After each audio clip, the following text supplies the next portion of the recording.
FOxTROT has ICMR for the pilot, and this is just for the pilot. We are hoping that this will be a successful pilot, and then we will be able to get approval for the main project as well. It's a bit of a extensive undertaking even for the pilot, and Laura and the team have been having various meetings, not just with oncologists or surgeons, but also radiologists who have formed a group and are doing extensive work on how to diagnose and look at CT scans, etc. And also there has been a lot of pathology training that has gone on. So there are histopathologists, radiologists, medical oncologists, surgeons, trial administrators, and hopefully community engagement people who will be involved, not just in the pilot, but in the main trial that will come in. The pilot is going to be held in India, but we hope that with the results of the pilot, we will be able to roll out the main trial, not just in India, but across other countries in the global south. Some of you have been involved with us in projects and trials previously, and some of you are newcomers. So thank you for joining us. It's lovely to have you with us. So I'll just start with myself. I'm Dhruv. I'm not a colorectal surgeon. I know nothing about colorectal cancer. I'm here as an administrator. I lead the India hub of the NIHR unit on global surgery. I will be like Atul and Laura at the back, trying to fix problems that might arise out of administration of the trial.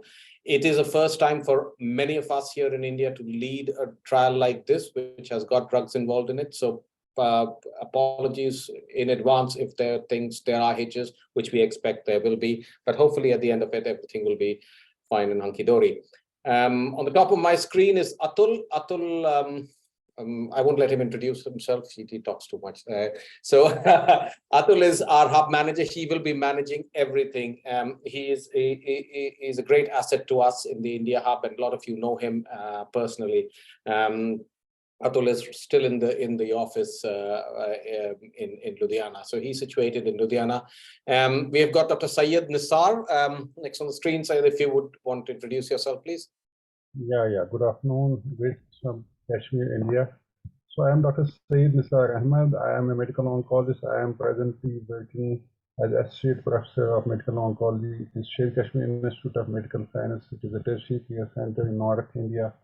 We cater a huge number of patients, so we have a very good colorectal unit which is part of this. So we hope and be part of this and in future projects. Thank you, Dr. Syed. Syed is right on top of India at Kashmir, and hopefully some of you will be able to visit us from Birmingham and Leeds and see the lovely state that we have up north. Next, we have Laura, who has been instrumental in doing most of the things for this pilot. Laura. I thought you were going to introduce me as well, Dhruv, in case I talk too much. I wouldn't dare. Hello, everybody. Lovely to have everybody online. Thank you so much for joining us. I'm Laura McGill. I'm based at the University of Birmingham, where I'm working with the team in Birmingham and our international partners for FOxTROT, trying to help them get the study set up and delivered at their site. So I was involved in the original FOxTROT 1 trial from the start, way back very long time ago, working on that, and now I can't let go, so I'm still working on FOxTROT International too. So great to have you all on board. I think, Laura, the team doesn't want to let go of you. That's probably more. We've got Prof. Morton from Birmingham. Prof. Hi, everyone. It's lovely to see for all of you here. We're really excited about launching FOxTROT Global in India. It's just a pilot, but we see it as the beginning of a huge collaboration, and we're delighted to work with your different units. Please understand that we are keen to support you. We see this as a journey together, that we work together to develop these platforms, and then we can grow further, more trials and more studies together. And I think our track record working with Dhruv, Roshin, with Atul, and with all the team in India.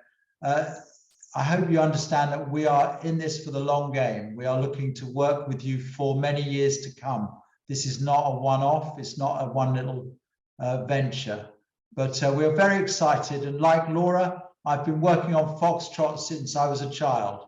And so it's been a real journey for me too. So lovely to meet you. Look forward to working with you. So as you would have realized from Prof's words, FOxTROT's been going on for about a century now. So next we have Lavnish. Lavnish is from Delhi. Lavnish.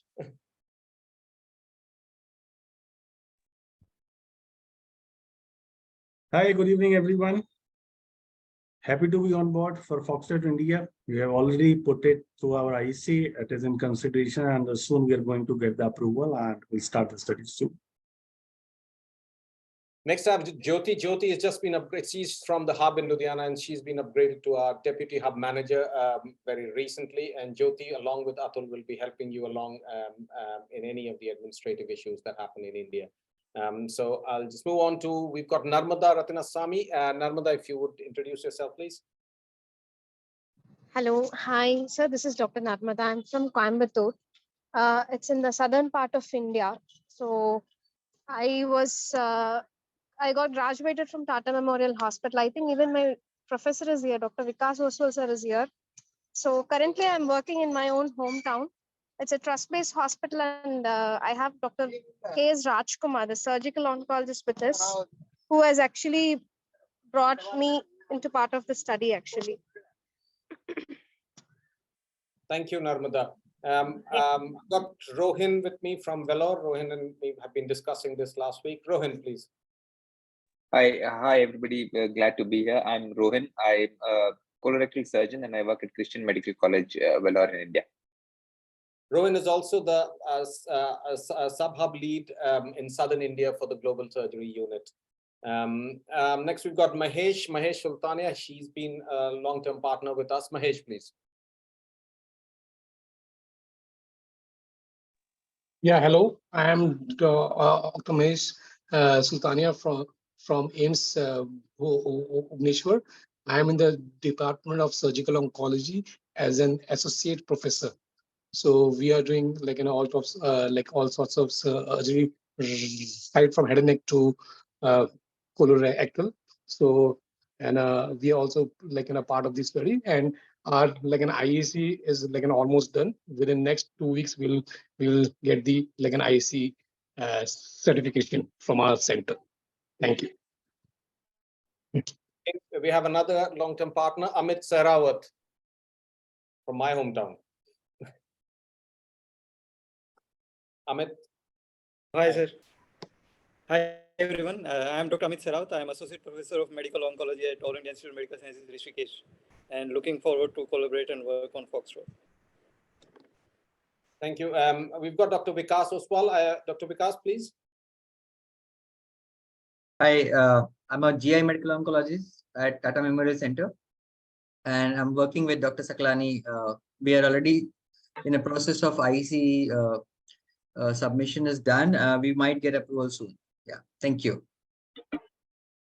I've got Dr. Ashwin Phillips. Ashwin is a medical oncologist in Ludhiana. Ashwin. Hi, everybody. I'm Dr. Ashwin Phillips. I'm a medical oncologist at CMC Ludhiana. I'm looking forward for the project. I've got Dr. Sudhakar. Dr. Sudhakar, please. Yeah, myself, Dr. Sudhakar from AIMS Bhubaneswar. Thank you, Dr. Sudhakar. And finally, I'm a surgical oncologist. Yeah. Okay. And Dr. Jeevan Ram, he's also a long-term partner with the Global Surgery Unit from Jodhpur. Dr. Jeevan.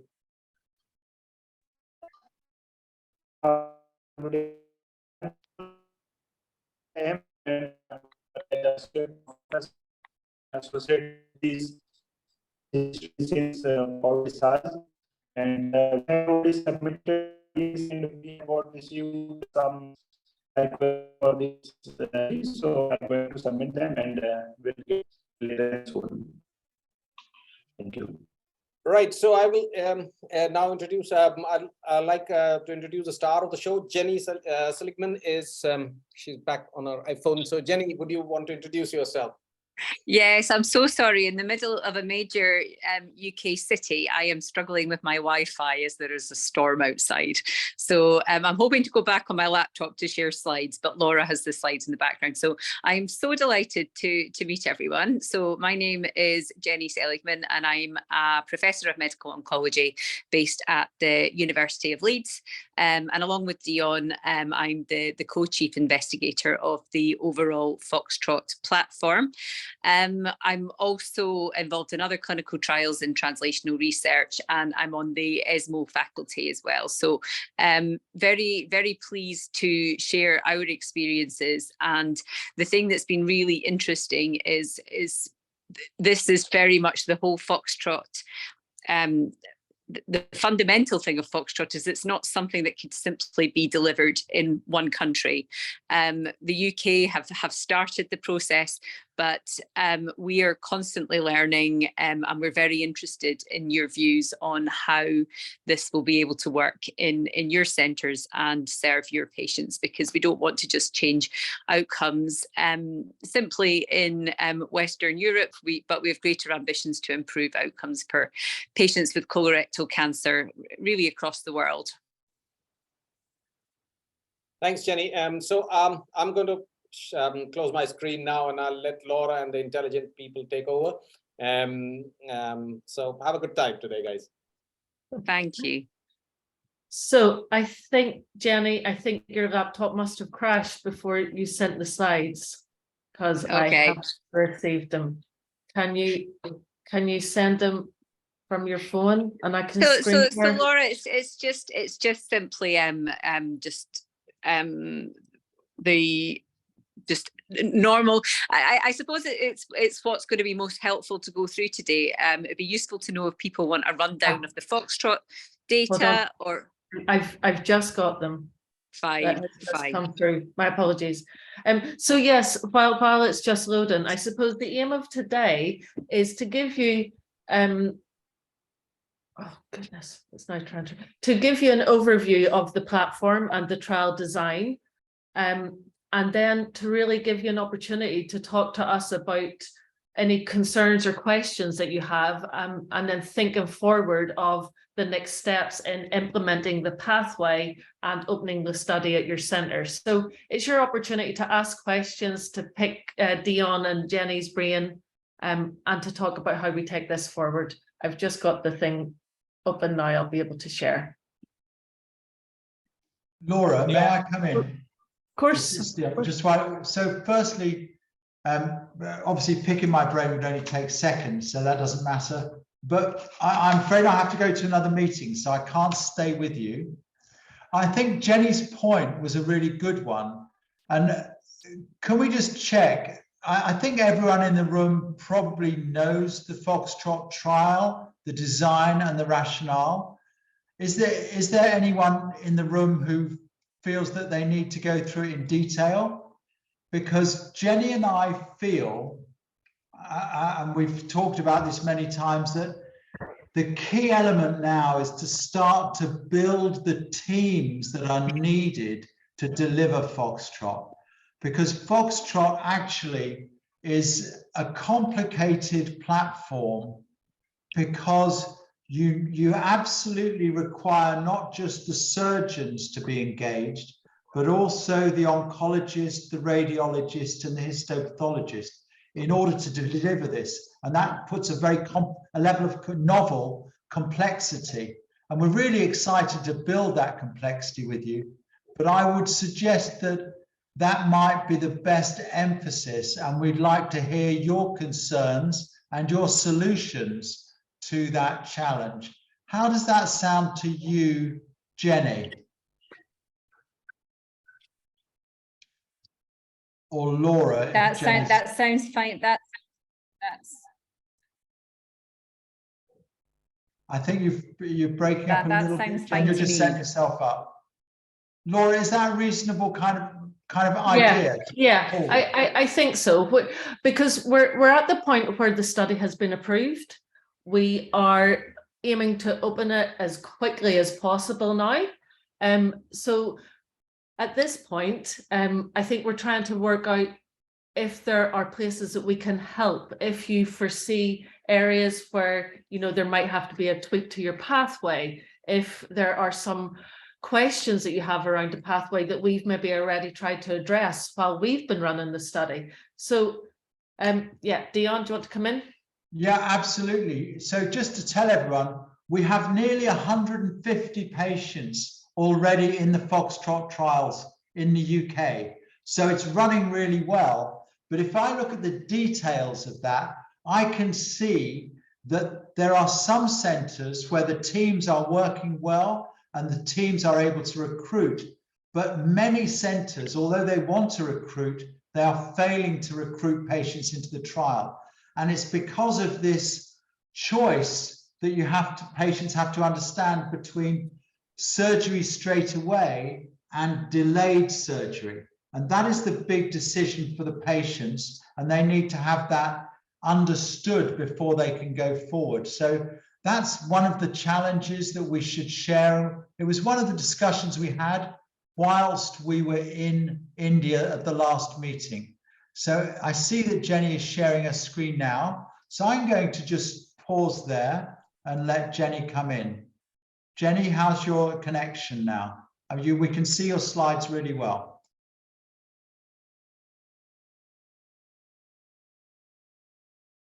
I think we've lost Jenny.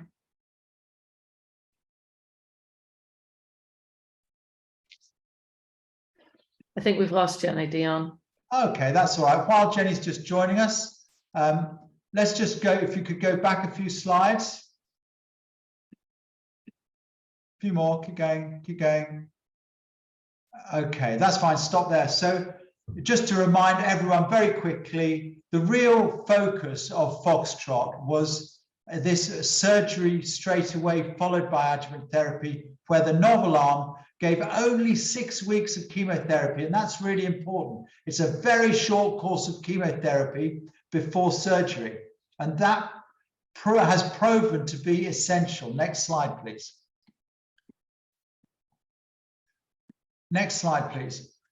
I'm not going to dwell on the details, but yes, stop here. So the really important point here is if you compare the patients who received the novel arm, which is pre and post are in red, and the control arm in green, you'll see actually that because we gave such a small dose of chemotherapy, there was absolutely no disadvantage to the patients measurable. In fact, their surgical outcomes actually improved. So the anastomotic leak rate was reduced, the complications were reduced, and the complications prolonging hospital stay were reduced, and the reoperation rate was reduced, which is amazing, and we didn't expect that. So it shows that this is safe, and that is why we want to test this in a population of patients who are frail, because we can see that there is a real benefit in terms of surgical outcomes. Next slide, please. We did see, and this slide is showing you that we were actually able to improve the resection margins because of downstaging of the tumors. So there was significant downstaging, and the resection margin involvement was actually halved in this study from 11% down to 5%. Next slide, please. And the key element is that the relative risk of recurrence at 2 years was reduced by over 25%. 1 in 4 recurrences were prevented at 2 years. And what I found amazing is that this was sustained out to 5 years. Next slide, please. This was similar in risk of death. Next slide, please. And then the key point that will translate into FOxTROT Global is that we did not see this benefit in mismatch repair deficient tumors. And mismatch repair deficient tumors made up 1 in 5 of our population, 20%. Next slide, please. And this shows that the regression was really only seen in mismatch repair proficient tumors. Next slide, please. And next slide, please. If you look at the back one. If you look at the recurrence in the mismatch repair deficient tumors, DMMR tumors, you can see that the recurrence rates exactly match in the two arms. There's no measurable benefit to these patients. Next slide, please. Really important is that we saw that this response to the tumor to downstaging after only 3 cycles of chemotherapy. This actually gave a good readout predicting recurrence. So patients with a very good response had almost no recurrence. Patients with no response had a 1 in 3 recurrence rate. So we've identified a really high risk group of patients that need more aggressive therapy. Next slide, please. Next slide, please. Next slide, please. So this allowed us to move forward into FOxTROT 2, 3, 4, and the FOxTROT platform is now live across England and Britain. It's also going live in France in September. Next slide, please. I think Jenny is back online, by the way. Next slide, please. And at this point, I'll see if Jenny's back online. Jenny, are you with us? I am for the time being. Yes, I'm sorry. The what do you think? It's a good double act, isn't it? It's always a good double act. It's always a good double act. I've done a very brief background, Jenny. I haven't talked about frailty or anything else. Over to you. Yeah, no, that's perfect. I think an important point, remembering that we've mainly got our medical oncology colleagues on board, was that the majority of patients did receive FOLFOX in the trial rather than OxCap. And I think that's something that I certainly bear in mind when I'm thinking about what in particular how to use in a frailer population going further. So just to move forward on where we are at the moment. So we've got, at last count, I think 30, 35, 36 centres in the UK. And as you will see here, most centres in the UK are recruiting both to FOxTROT 2 and FOxTROT 3. So the idea is over time, we're going to develop a platform so that there is a FOxTROT trial for really any patient who is fit to receive treatment, who come to clinic. So obviously we've got the deficient mismatch repair population, and we're working hard with GSK to look at trials with dostarlimab, and that's something that certainly would be keen to move across the platform and not just have in the UK in the future. But FOxTROT 3 is for a very niche population. FOxTROT 3 tends to be for patients who are really at the fitter end of the spectrum. And as I'm sure you're all aware, with the data coming through with the increasing risk of colon cancer in younger patients, I think this does have a relevance, but it does need, I suppose, a degree of experience with FOLFOXIRI as well. So today we're really going to concentrate on FOxTROT 2 and talk about why FOxTROT 2 is important, and also why and also, as Dion said, move beyond the rationale and the why and talk about practicalities. And Laura and I are very much happy to answer any questions around this. So we can move on to the next slide. And these are a few more things we're looking at. So this is maybe a slide that's more relevant to the UK than to your own populations, and this is where I'm really interested in having a discussion today. So in the UK, for most patients, FOxTROT 2 will be most relevant to those who say are over 70, but we haven't put an age on it because frailty really isn't as simple as age over 70 or under 70. And so we are allowing patients with comorbidities or frailty for other causes to be recruited into FOxTROT 2. But saying that, again, in the UK, when we've had our data looked at by our independent data committee, the median age of patient that we've recruited so far is 75. But I think all of this is true not just for older patients, but for patients who are frail. So these patients are more likely to present with locally advanced cancers because their symptoms will be less specific. They're often more right-sided tumours than left-sided tumours, which have fewer symptoms. And also we find that frailer patients from our UK data are less likely to have standard of care treatment. So they're less likely to have a major resection for potentially curable disease. And after the resection, they're far less likely to have adjuvant chemotherapy. And the thing that is very notable in the UK is there's quite a lot of variability in what we do. So if a patient went to one centre, they may not be treated the same way as they are treated in a different centre. And I suppose that's some of the joy of clinical trials, is that you try to standardise. So as well as trial delivery, you try to standardise the entire MDT working. And certainly when we've been talking, even just in France, that's something that has been, they have said that they have seen and that they are looking forward to having this to reduce the variability from patient to patient and from centre to centre. So next slide, please. So the hypothesis of FOxTROT 2 is that neoadjuvant chemotherapy will actually improve outcomes in frail patients with locally advanced colon cancer by delivering some of these perioperative benefits we saw with neoadjuvant chemotherapy, particularly the point regarding reduced post-op complications.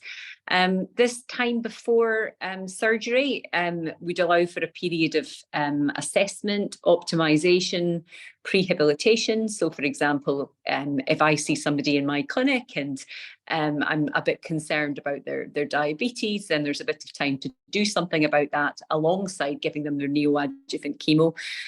There's a bit of time to look at people's blood pressure. There's a bit of time to try and do something about nutrition. And the other thing that we think we'll see a big difference is that more patients will ever receive chemotherapy than in the adjuvant setting. The thing that's clear to me from running FOxTROT 2 is that if you give a frail patient, if more stressors, then they're just going to fall behind. So a patient who may have been suitable for chemotherapy at the start, actually after they've had an operation and you see them in the post-op setting, then actually you're a bit more concerned about giving that patient chemotherapy. Whereas if you'd given them up front, then that would have been different. And I think a big problem with all of the trials that we have for adjuvant chemotherapy completely forgets about this group. So we don't know what happens to these patients because they don't go into adjuvant trials. We don't know what their outcomes are. So the FOxTROT platform gives us ability to look at these patients. So in terms of, and we also think a big difference will be just delivering the chemotherapy in the patients with proficient mismatch repair tumours. For me, colon cancer in the locally advanced setting is not just one disease. Of course, with the metastatic disease, with BRAF and KRAS, we're really understanding that there's lots of different entities in terms of colon cancer. And certainly that's going to be the case in the locally advanced setting. So actually just even starting with mismatch repair, we're already starting to personalise treatment and move things forward. Next slide, please. So what the study actually involves is patients who are radiologically staged having locally advanced cancer and don't have any clinical or radiological evidence of obstruction, are then potentially suitable for the FOxTROT 2 trial. If they've got a left colon cancer tumour, we do need to see their mismatch repair status. We don't need to see the mismatch repair status, but in the right side of the colon we do, because we know from FOxTROT 1 that 95% of MSI high tumours were found in the right side of the colon. And then it goes down to patient assessment. So essentially, we are wanting to recruit patients who we feel are frail, and we randomise them either to go straight to surgery or to have 6 weeks of modified dose OxFU followed by surgery. And then after surgery, in both arms, you see the patient and decide whether to give them further adjuvant chemotherapy. And we can come to that in the discussion. Alongside, we do some additional analyses, but we can come back to those. A quick word on what we're looking to show. So we're looking to show a clinically meaningful difference to the population.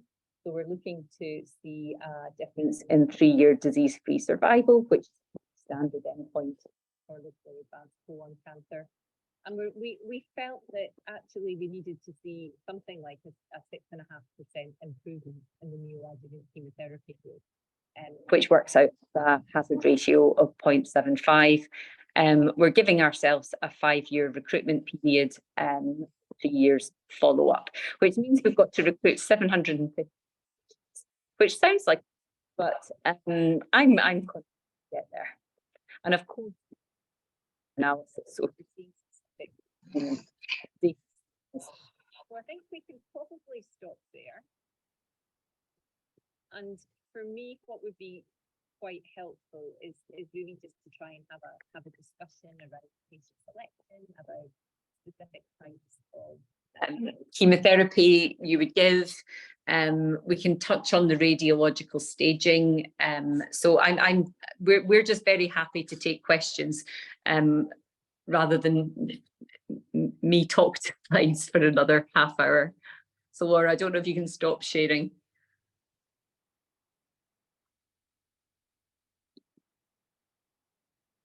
Great. So Laura, I don't know if you want to say any points related specifically to how any aspects of the Indian study differ from the UK protocol that I may not have covered there.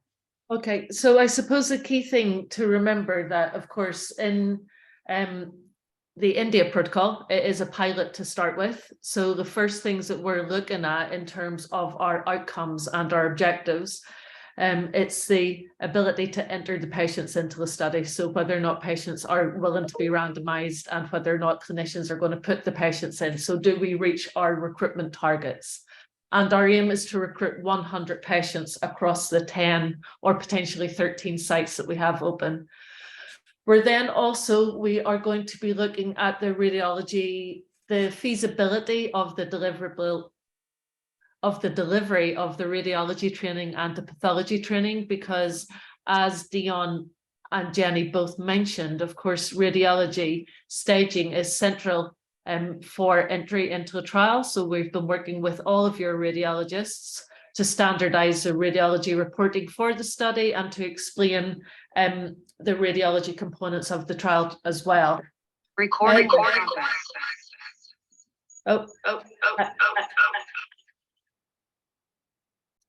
Is it safe to talk again? Okay.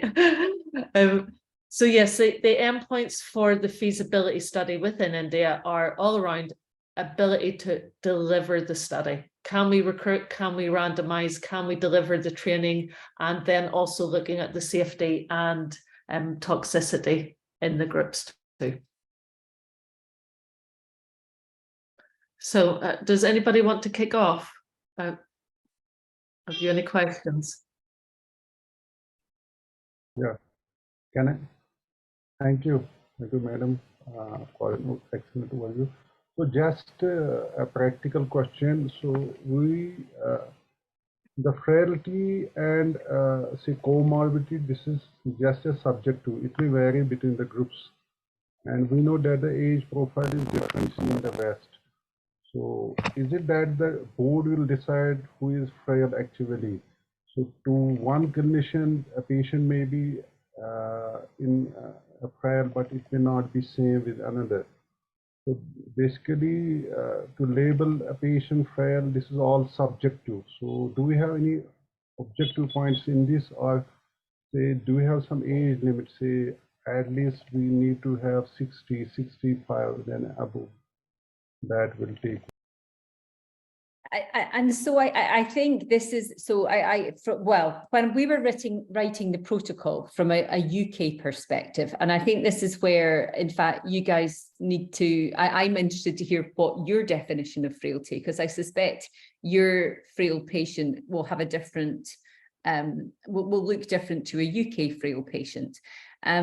Number one, when we went to, our ethics did not want an age on it. So there's quite a move to say, you know, you can't say somebody is over 70, so therefore they do this. There was a big move against that. So really, is there an objective criteria? There's not a perfect objective criteria. And part of what we're trying to do here is to move that forward. So you may have noticed the frailty assessments that we're trying to embed within the study. And what we accept is that I agree with you, there's going to be a lot of difference between what one clinician feels is frail and another clinician feels is frail. And we hope that some of this will be captured in these geriatric assessments, and not just geriatric frailty assessments. So then we can use that data to move the field forward. I mean, what we need to remember here is there is no evidence in this group of patients whatsoever. There's no evidence to treat these patients with chemotherapy. It's all from subgroups. And so this is all quite a pilot in terms of us trying to move the field forward and understand frailty and understand the impact of frailty on people's ability to have chemotherapy. Actually, we might see something surprising. We might find that the people who are more frail are actually the people that benefit the most from this entire approach, because by reducing things like their post-operative complications, by getting some chemotherapy in quickly, we may see something surprising. However, we do have the things like the Rockwood frailty scale, and Laura, I'm not sure we've shared that with the team. If that's in the protocol, and so that was quite quickly devised. It was increasingly used over COVID for quick assessment of frailty in patients, and so that we've provided that as a quick guide. But the answer to your question is it is subjective, but we hope to balance out this with the assessments that we're doing.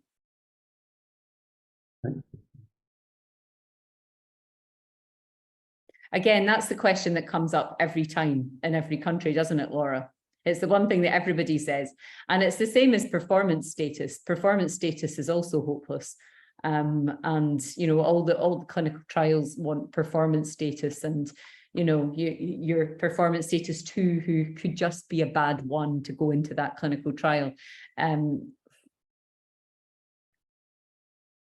Yeah, I think we have not struggled, but we always get questions on the frailty score and how it should be measured.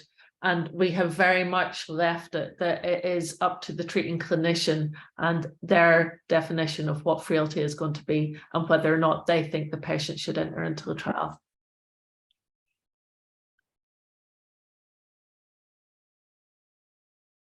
Hi, Rohin here. Just quickly butting in, I think we had quite a detailed discussion on this frailty in the Delhi meeting. And I think the general consensus was we leave it to the clinicians. But the general feeling among that group was that what is equivalent to the 70 or 75 of UK is probably 60, 65 in India. So we might have a lower age cutoff. Also, there's likely to be a larger group of younger patients coming in because we see malnourished patients who come in fairly advanced but are still operable and fall within the criteria of the trial. So we might not have so many older patients, but we might have younger frail patients coming into the trial, and that's something we just will have to go with. But this is critical. This is critical information, and because we don't have data in these frail patients, it's the same situation. It's just the frailty is defined differently. So I have no issue with that. And actually, there's such a move to make trials not just applicable to Western Europe and the States. We need to understand these patients. We need to accept that that patient is not the same as a similarly aged patient somewhere else. And this is why the pilot allows us to really understand that and understand the differences. And there'll be differences in biology as well. I think we've got a real opportunity to do something really interesting here. Yeah. Again, one of the things is we see a very high proportion of significant cancers, and we'll have to see how these behave at all. Yeah, so about 30 to 40% of our cancers are signature really? And young. So yeah. So, but the thing is, I work in the referral center, so we might have a referral bias as well. But we do see quite significant number of significant cancers. So that's a subgroup we have to watch out for. Yeah. Okay. And these are, and again, this is why we're doing the study. I honestly do feel that we're all learning together here, and we're going to really come up with some really useful data. Which won't just be applicable in India. It will be applicable, you know, in so many countries across the world, and in you know, people with Indian heritage living in the UK, for example. I mean, this is so important. Absolutely. And I trust you, and I trust your judgment on frailty. And as I said, with this, we have to go with clinician judgment for frailty. There really isn't a blood test you can do that comes out with this perfectly. For example, I enrolled a 73-year-old into FOxTROT 3 the other day to have full FOxEV, because that person was, you know, he was swimming for 45 minutes a day. He was, you know, looking after 4 grandchildren, and he shouldn't be in FOxTROT 2. He shouldn't be considered within that population. So it kind of goes both ways, I think. We've got a couple of questions in the chat, by the way. So Atul has asked if we can share some challenges that we faced in the ongoing FOxTROT UK trial, and how we overcame them, such as patient identification, consent, setting up sites, patient follow-up, neoadjuvant chemo. Just you. Yeah, exactly. I think we could do a whole other day seminar on all of that. Yeah. There's a lot that we can share with you, and that we want to share with you for sure. Maybe, Jenny, do you think we should talk maybe about some of the patient identification and consenting? I think the consenting might be very interesting to this group as well, because the explaining of the randomized arms as well, and the differences in that. So patient identification, this is all about the team, and that's going to be your biggest challenge, is setting up your team and making sure that the patient makes it to your clinic. I tend to find, as an oncologist, that if we don't, we're usually often not the loudest voice in the MDT, although I'm pretty loud in mine. But we need an engaged surgeon, we need an engaged radiologist. And when a patient comes along with a locally advanced colon cancer, number one, somebody's got to recognize it. That's the radiologist, without a doubt. And maybe we can talk about what is ongoing with the radiologists as well, because there's an entire program of training that's going on. Without your radiologist, you won't recruit any patients. For me, that's very clear. And then there needs to be a real line of communication between the surgeon and the oncologist. You really need to be on the same page, because ultimately the biggest challenge of this trial is that patients could go either way. So they could either be booked in with you, or they could be booked in for an operation. And there's certainly some logistical differences around that. So the logistics is one of it. This is not impossible, though. What tends to happen in my own centre, and we're the highest recruiting centre to FOxTROT 2 in the UK, is that we almost both have the patient in our minds and have a potential option to tee them up for treatment. as we're going through the process. And the process is usually quite quick because we've purposefully not made it fussy. So we're not asking for some of the fussy things that a lot of clinical trials ask for. But mismatch repair is, I suppose, the kind of fussiest thing that we do need, but I hope you can understand why we need it and why that's going to be useful information for your patient. In terms of how you describe the patient, the trial to the patient, the key for me is describing the treatment of locally advanced colon cancer as a package of care. Because quite often what will happen in I suppose a standard of care pathway is that it will all be about the operation. And then somebody might say, oh, you might have some chemotherapy later on, but we'll worry about that later. And actually, if that is kind of communicated to the patient, then you're going to really struggle to recruit them to the trial. Whereas if the entire trial is discussed as a package of care, so optimal treatment for colon cancer is surgery and chemotherapy, and this trial is looking at the timing of that. I tend to find that that's far easier for people to explain because they think in their head, right, well, I need chemotherapy. All they're doing is testing when they're going to need the chemotherapy. And I think it's very fair to say to people that we've shown in a large trial that there are advantages of giving this chemotherapy ahead of surgery.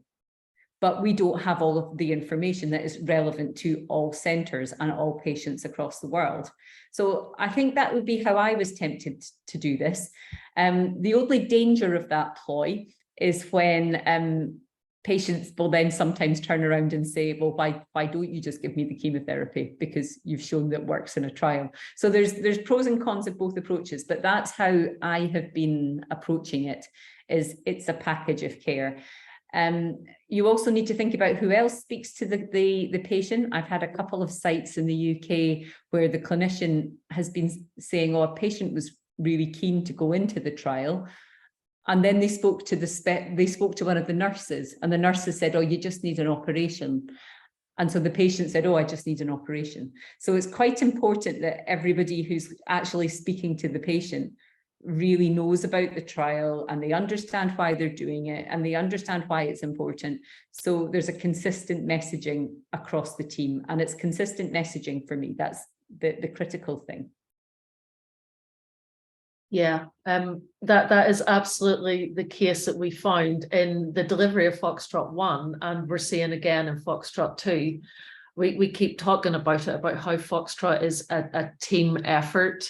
There's no way to run the study without having all of those stakeholders, all of the disciplines on board and sending the same message to the patient too. Jenny talked about the radiology pathways and what we're doing with your radiologists from your sites. Because we know that the pathways are likely to differ between the UK and India, what we have set up within the UK is maybe not relevant for how things work in India. So what we're trying to do with the radiologists is work out that patient identification pathway and who sees the patient first, where the CT scan results are discussed, who they're discussed with, and how the pathways of the treatment decision pathways might vary across your sites, to try to make sure that if it is the radiologist that sees the patient first, that he or she then comes to you to talk to you about the treatment pathway and treatment plan for that patient. And that it's a team decision of what is going to happen rather than the decision for the pathway for the patient made in isolation by, say, the surgeon. So that's ongoing at the moment. It would be really interesting to hear your feedback on how you think the pathways will work at your centre, or if we did try to implement FOxTROT right now, how it might go. What is the current pathway for whenever a potential FOxTROT patient comes into one of your centres? Because to be honest, we've been mainly hearing from the surgeons, and I was pleased to the oncologist, because I'm sure he's going to say something different.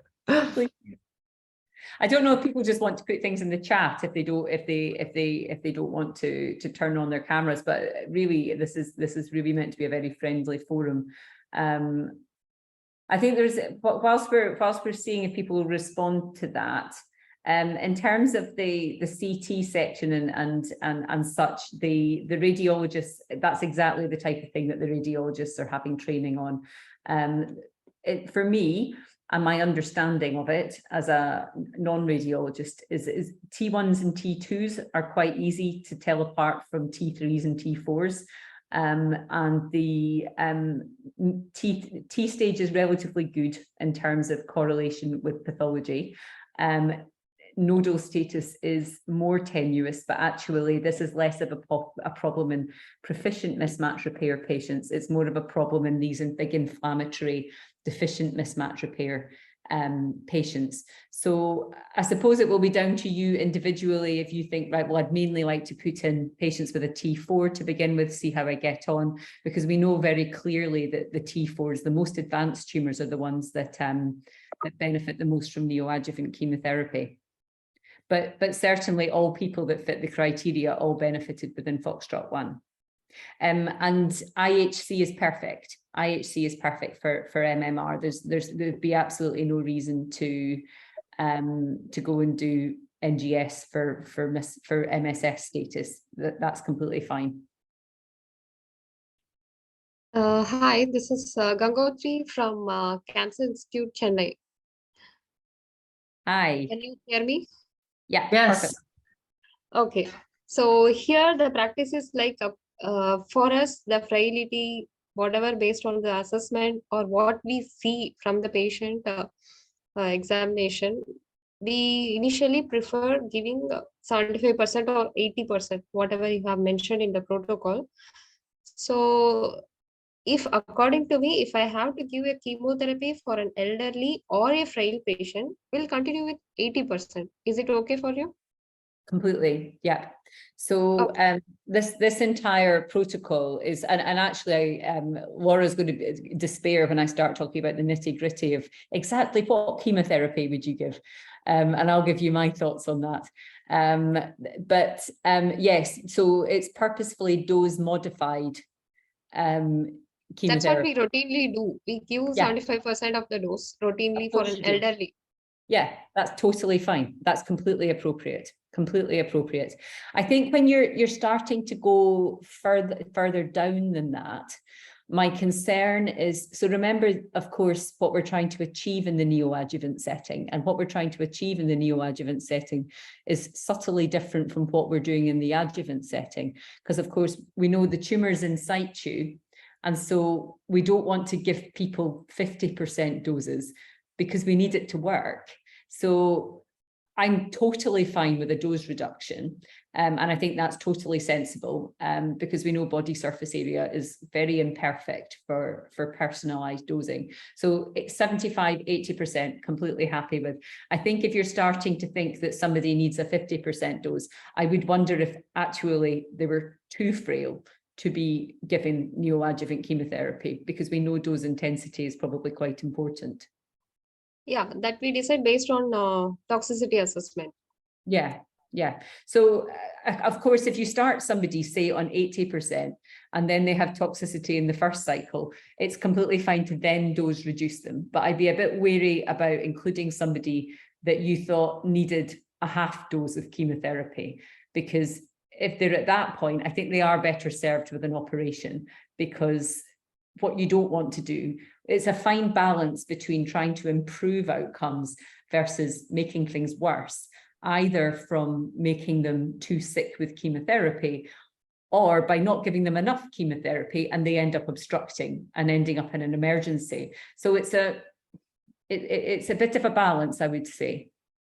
Okay, the next question is, we routinely do this DPOID mutation.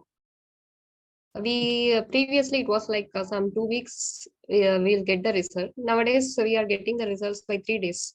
So we routinely do this test for all patients. That's fantastic. So that's coming in the UK in the past 6 months, I would say, as well. So that's brilliant. And the problem here is if they are heterozygous, we in the frail patient, we will prefer to give 50%. If Yeah. they are not frail, we will prefer 75% as a starting dose.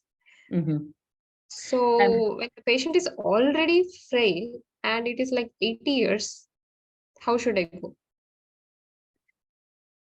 Again, that's a bit of clinical judgment. I would have, if somebody was heterozygous, you're right, a fit patient, I'd start them on 50%, a frail patient, I'd probably start them on 30–40%. And I think that's completely reasonable. Okay. Shall I include in the trial then? Yeah, I don't see why not. Yep. Okay, fine. And third, you have mentioned in the protocol that before randomization, you have to know about the number of chemotherapy cycles. How are you going to plan? Do you want that even before randomization? Because if it is locally at once, we usually go ahead with 6 cycles because some of the, most of the patients will tolerate 75% if they are elderly or frail. Only the patients like above 70, 75 or 80, they will not tolerate. So what about that? And if you ask me if I want to give adjuvant chemo, definitely I will give adjuvant chemo based on the low risk or high risk. So sorry, was the question about how much neoadjuvant chemo? So how many cycles we give neoadjuvantly? No, based on the trial, it is for 6 weeks. I'm talking about the one after the surgery. Right. Okay. Okay. So that is something that is, so again, people have interpreted the IDEA data very differently. So some people now say, and I'm sorry, I'm talking about the UK and why we allowed flexibility. So number one, flexibility is that you don't give any adjuvant chemotherapy. So say somebody has had surgery and they're not fit, and you don't think that they should have adjuvant chemotherapy, then that's fine, essentially. So we're not mandating adjuvant chemotherapy. But what we're asking people to do is to say, well, would you plan to give this person adjuvant chemotherapy? And we'd imagine that most people would say yes. But what we did see in FOxTROT, and not just in FOxTROT, other neoadjuvant studies, not just in colon, but in gastric, there's always this group of patients who you recruit to a neoadjuvant study, who are fit for a neoadjuvant study, then they have surgery, and then you meet them again, and then you think, well, this person is not fit for adjuvant chemotherapy. And that was not in frail patients. So that was in patients who were recruited into FOxTROT 1, where the median age in the UK was 62. So that happens, and we have evidence that that happens. So we're being we're being permissive about a few things. So it then is up to you how long you want to give adjuvant chemotherapy for. But in terms of us balancing out how people are randomized, that's one of the things that helps us randomize to know if your usual practice is to give 6 months perioperative or 3 months perioperative. And of course, there's lots of different factors for each individual clinician. But if we try to mandate that, it just makes it far too difficult for the whole thing to run, when the most interesting thing for us is the preoperative period. So we want to see the safety and the efficacy outcomes from the preoperative. And for that reason, we didn't want to mandate the postoperative, because some people would just say, well, that doesn't fit with my practice. Okay, one example I will give you, because one of the frail patient who didn't tolerate the neoadjuvant and kept on having infection, sepsis, finally undergone surgery after 2 months of 2 cycles of chemo, and she still had a stable disease, luckily. And after surgery, again, the same issue came, because she was not fit for chemo. Why should I give chemo? Then the surgeon said, why can't you try chemo and see whether she's fit or not? So we tried. She tolerated the 4 cycles with 75% dose without any complication. How will you explain this? Well, sometimes, to be honest, having the tumor in situ is the problem. And a lot of the issues can be from that. I can't explain that. Because I'm worried about the neoadjuvant more than the adjuvant. Yeah, and that's sometimes they will use for obstruction. And that's the whole reason that we're doing the trial. I mean, I think you can take a lot of reassurance from the data from FOxTROT 1 that actually that's what everybody was worried about at the start. And it's not even just FOxTROT 1. So there's a French study which has almost identical safety data. There's the data that's come out of China. And the one thing that comes out very clearly is that actually there was very few patients that did obstruct, and those that did obstruct, probably because they were under close follow-up, they were quickly taken to theatre and had a resection. So that was one outcome. We didn't see more toxicity in the neoadjuvant setting than the adjuvant setting. My only concern sometimes is around capecitabine, but that's concern in the neoadjuvant and the adjuvant. And certainly around the operation, there was less issues. From delivering it myself, quite often people feel better. It's quite a nice thing. Quite often people come back to your clinic and say, actually, I feel a bit better after the neoadjuvant treatment. Quite often their bowel symptoms are better. Usually anemia, you've either corrected it yourself or it drifts back up. That's not been my experience, but that's the whole point of doing the pilot. Okay.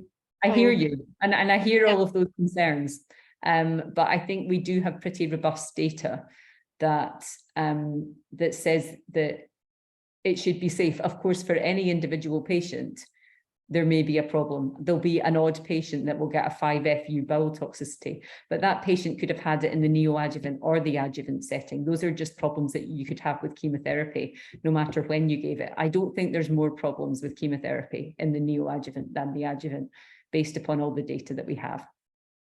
As long as it is 6 weeks, it won't be a problem. Well, that's it. And a big question we often get is, well, why don't you give longer? And for all the reasons you've just said, that's why we've kept it as 6 weeks. Yes. Okay. That's it. Thank you. Thank you. Those are really great questions. Sorry, I can't come in video mode. I just came from my OP. No, that's fine. That's fine. Could I ask, out of interest, how many people would be, even if you could just write it in the chat, how many people would plan to give FOLFOX and how many people would plan to give OxCap? I would prefer Capox. It's more convenient and patient friendly. Yeah. Because we have to put a chemopod or anything under theatre and under anesthesia. So it will be more troublesome for the patient. When the patient is already frail, why should I take up for a theatre unnecessarily one more time for the chemopod purpose? So it's interesting, in France, so in the UK, we're allowing both Capox and FOLFOX, as we did in FOxTROT 1, but most sites gave FOLFOX. In France, for example, they're only allowing FOLFOX, I think, around concern with capecitabine toxicity. But so far, I have to say, in the UK, for people who have been using Capox, and I've been keeping an eye on this, there hasn't been a particular issue that has come up just yet. I think you just need to be wary of renal function, but you know that. Yeah, it's as of now, there is no issue with that. Fine. And if it turns out to be DYPD, I will never give 5FU. I will never touch that. Yeah, I think that's a really good point as well. Me too. I would never give capecitabine if they're heterozygous. And especially 5FU, I will never touch it, even if it is heterozygous. So capecitabine will be more friendly in that aspect. Okay, because I think it's interesting, because obviously there's the line issue and things like that. So again, I suspect there'll be different centres, and I'm glad that we've allowed both, if that's what your usual practice will be. Will be the same as a FOxTROT. Only thing is, Well, it is now 6 weeks. Yeah, no, that's perfect. That's perfect. Okay, that's it from my side. Thank you. Thank you. Yeah, I think so. We have responses also in the chat box because that's FOLFOX. Anurita also says Capox. Amit Sehrava says capecitabine and oxyplatin. Dr. Pramod also says Capox. Right. Okay. That, I mean, doing what you're used to doing is the whole point of this trial. In some ways, that's why there's pragmatism, so it can run alongside your usual practice. In terms of S1 Ox, no, because certainly it's not something that we can routinely deliver. And I think we don't have any safety information about that in the neoadjuvant setting. So particularly when we're starting in, and really is very rarely given in the adjuvant setting, I would say. I don't know about India, but certainly across the UK, it's not something that we would normally do. So I think we are purposefully sticking to FOxTROT and Capox.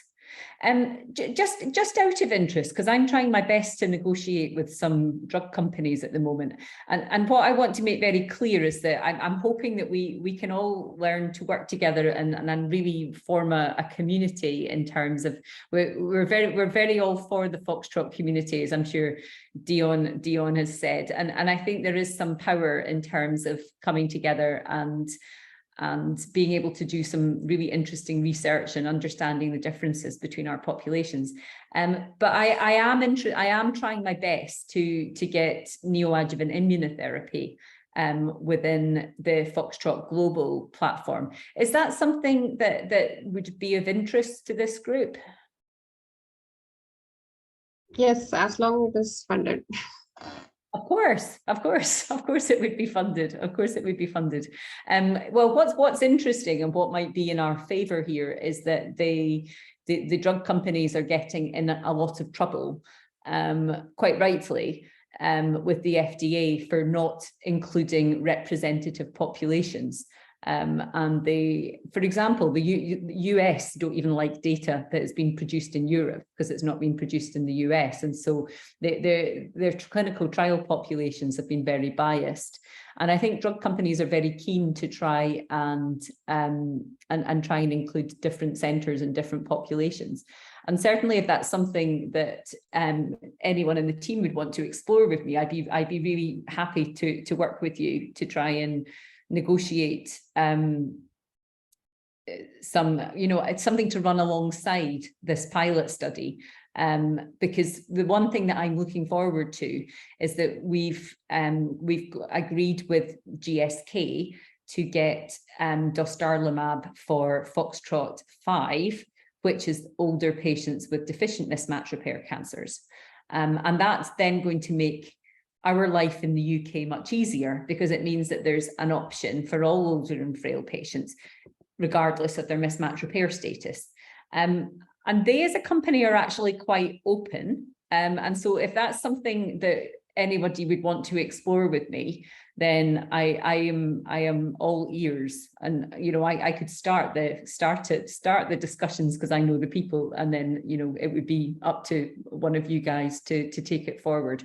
But again, it's just what we're trying to do is we're trying to create opportunities for each other. We're going to have nice biological data from this. We're going to have nice frailty data, and if then we can help you guys to develop your own platform, then I think that's good for everyone. I don't know about your feelings about that. I have one question here. So is it based only on deficient MMR, or you want tumor mutation burden or PD-L1 score? No, absolutely Deficient. Just plain bog standard IHC is perfect. So but there's more reasons rather than that just being pragmatic. So in colon cancer, for me, even in the metastatic setting, TMB and PD-L1 really haven't been very helpful. Even in gastric cancer, I think but certainly no, just a bog standard IHC is perfect. Because Deficient MMR will be very less. The proportion will be very, very less. It will be less than 5%. So is that based upon Indian data? No, it's not big. I mean, I suppose, but what I can say is in our institute, it is less than 5%. It's not a common thing. No, okay, and that's in the locally advanced setting. Yes, in locally advanced setting. Interesting. So there, you know, the differences are coming up already. So in FOxTROT, it was 20%. And you see this kind of stage migration with mismatch repair, not just with proportion of patients, but also the impact it has cellularly and the impact it has on prognosis. So whilst you start off with very good prognosis tumors in stage 1, you end up with really not so good prognosis in your kind of T4 patients. So that's why the neoadjuvant immunotherapy for me, for these locally advanced people is super interesting, particularly for frail people if they could avoid an operation, which, you know, that would be transformative, really, wouldn't it? Absolutely. Hi. Yeah, Rohan here. I think there are two things to the immunotherapy thing. I think there's a huge group of patients who come and ask for it now because they've read about it, they've seen it in the newspapers, they've got messages on WhatsApp, and they come and asking, what about immunotherapy? So I think there is a group of patients who are interested and who want to maybe even avoid surgery and asking for immunotherapy. And the second thing is we have subsets of patients which we know are poor responders to chemotherapy or even neoadjuvant chemotherapy, especially again the younger patients, the significant ones, the poorly differentiated ones, and we know that they're not going to do that well. So that's another group where we can look at neoadjuvant chemotherapy to try and make them operable or get them a better outcome. So definitely that's something worth exploring. No, sure. I mean, again, we're talking out with the pilot study here, but we are seeing some good results with FOxTROT 3, I have to say, with FOLFOXIRI. And again, that could be something that we could kind of, again, you as a group can have a think about whether after the pilot, well, assuming the pilot goes well, that you would maybe think, well, actually, we've got a bit of confidence in using this now. And actually, we would not just be interested in recruiting to FOxTROT 2, but actually, we think we've got a group of patients who would benefit from FOLFOXIRI potentially. And that's something that we could then start planning for. Yeah. So again, similarly, I mean, we've got a group of young rectal cancer patients with very advanced disease whom we have given FOLFOXIRI followed by radiotherapy, and we've got about a 30% complete response rate in them. So FOLFOXIRI does work in rectal cancer in even the ugliest of the ugliest tumors. So there is good logic to that. And again, whether adding immunotherapy to this will help, whether it will make outcomes better, we don't know. But there's potential for that there. So definitely, it's worth sort of looking into as well. Okay, I mean, I think what's quite clear here is that we've got the pilot, and I think the number one priority is to deliver on the pilot. And it will be, of course, not just you guys who have control of that, because as we keep saying, it's the multidisciplinary team that needs the buy-in from everyone. But certainly we could start having an eye to, if the pilot did go through, well, how then, what would be the next step after that? What would the next step be? Would it be trying to negotiate with one of the drug companies to get a neoadjuvant IO? Would it be joining FOxTROT 3? These are all things we can have an eye to. I suspect you'll learn lots of lessons from the pilot. We learn lots of lessons all the time in FOxTROT, and certainly all the sites in the UK. That's their constant feedback, is that the first couple of patients, they weren't very sure how to get them through. Giving the chemo is easy. It's actually physically getting the patient to the point of randomization and then giving them the chemo. That's actually the least of the problems. It's getting the patient there in the first place. So I think if we can get through the pilot, I think we could do some really, really exciting stuff together. And I'm sorry, I'm just seeing another point. Oh, I think no is the answer to that, Dr. Parmad. We don't have any indication to give irinotecan in the adjuvant setting. So FOLFOXIRI we're managing to give as it's a known regimen. But again, within the protocol, I just think that person wouldn't be eligible for the trial because they weren't suitable for oxaliplatin 5-FU. But I get your point.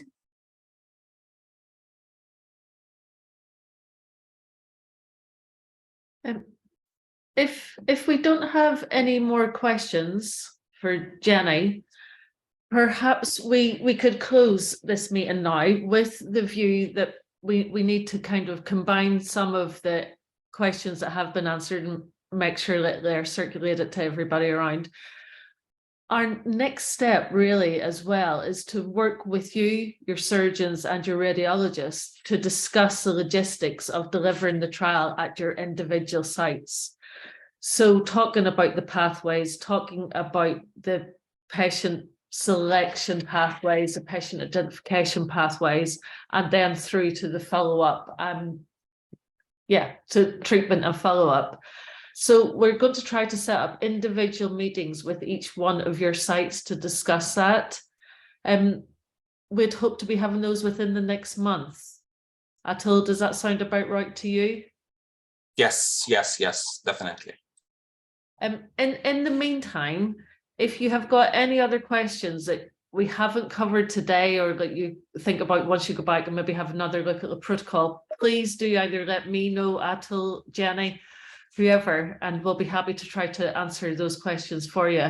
Or if there's anything else that you think about in terms of the pathway and how that might work, we can talk about that. I suppose, Atul, one of the things to say, does everybody know who the other team members are at each of their sites? So who the lead radiologist, pathologist, so everybody knows who their core team members are.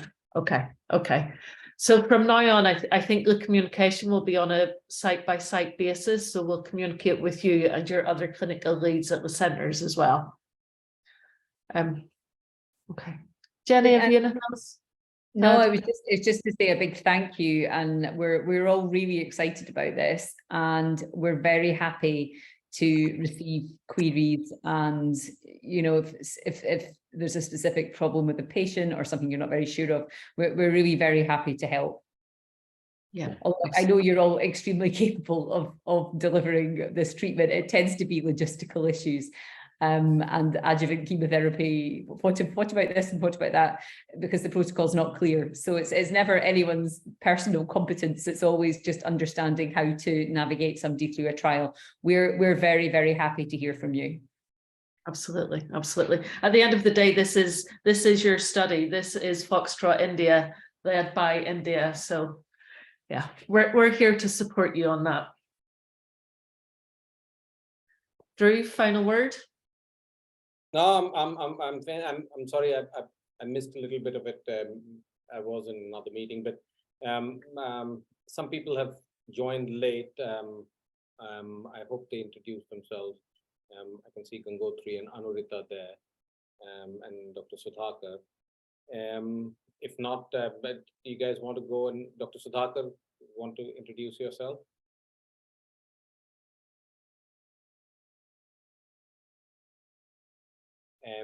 Anurita. Yeah, hi, good evening. I'm basically based in Delhi, Mamsi. All right. And Gangotri. Hello, sir. Hi, Sudhakar. Excuse me. Yeah, myself, Dr. Sudhakar from AIIMS, Bhubaneswar. I am working as a surgical oncologist here. Right. And Gangotri.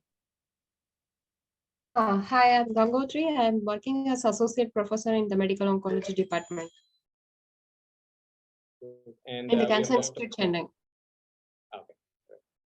So Gangotri works in Chennai. I think it's with TMH, one of the largest and oldest cancer institutes in India.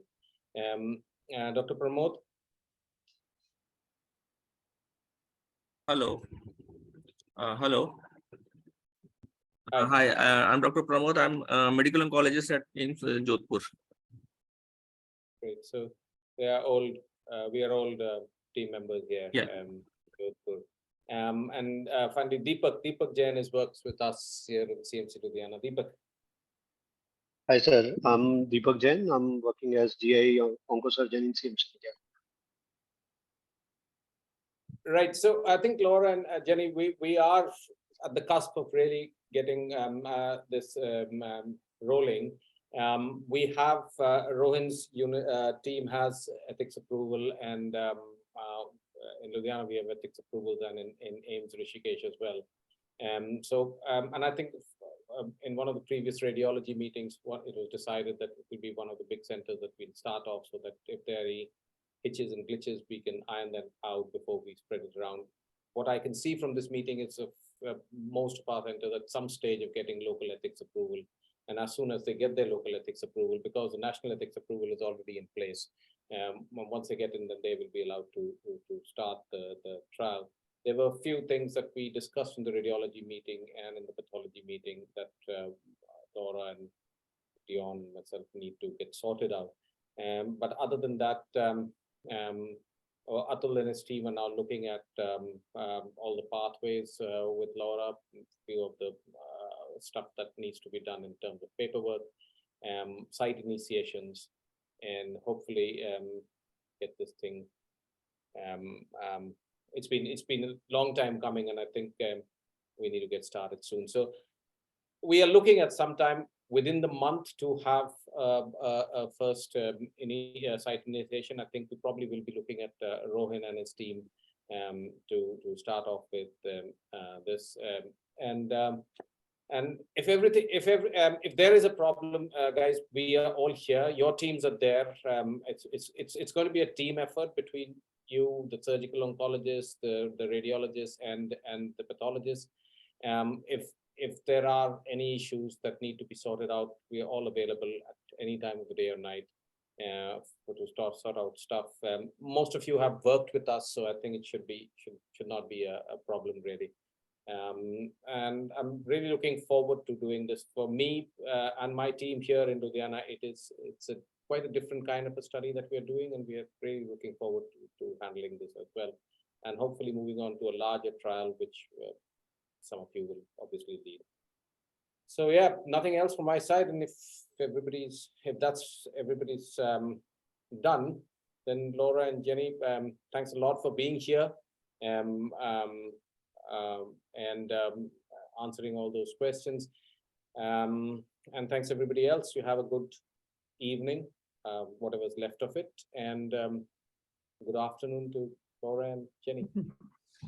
Thank you very much, everybody. Thank you so much for taking the time today. Looking forward to working with you all. Very much so. Thank you, everyone. Bye-bye.